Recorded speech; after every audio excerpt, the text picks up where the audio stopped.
ஆன்மீக கதை வெளிச்சத்தின் பயணம். ஒரு சின்ன கிராமத்தில் ஒரு மூதாட்டி தன் பேரனுக்கு ஒரு விளக்கு வைத்துக் கொடுத்தாள். அந்த விளக்கு சாதாரணமானது இல்லை. அதில் ஒரு சிறிய தீபம் மட்டுமே இருந்தது.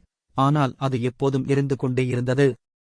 இந்த விளக்கை எப்போதும் உன்னுடைய வீட்டின் முன் வைத்திரு என்று மூதாட்டி சொன்னாள். இது உனக்கு வழிகாட்டும் டோட். பையன் அதைப் பின்பற்றினான். ஒரு நாள் கடும் புயல் வந்தது. மழையும் காற்றும் அடித்துக் கொண்டிருந்தன.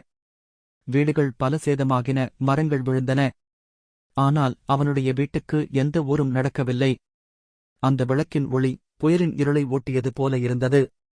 கிராமத்தார் ஆச்சரியத்துடன் கேட்டார்கள், உன் வீட்டுக்கு மட்டும் ஏன் எதுவும் நடக்கவில்லை? பையன் புன்னகைத்தான். நான் என் பாட்டியின் வார்த்தையைக் கேட்டேன்.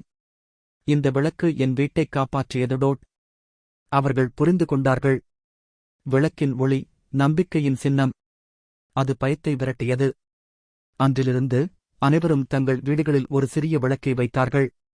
கிராமம் முழுவதும் ஒளி நிரம்பியது. அர்த்தம்: ஆன்மீகம் என்பது சிக்கலான தத்துவம் அல்ல, அது நம்பிக்கை, நல்லெண்ணம், ஒளி. சிறிய விஷயங்களில் உள்ள ஆழ்ந்த பாடங்களை புரிந்து கொள்வதே ஆன்மீக வாழ்க்கை. பயத்தை விட ஒளி பெரியது. அந்த ஒளியை எப்போதும் உள்ளே வைத்திருங்கள்.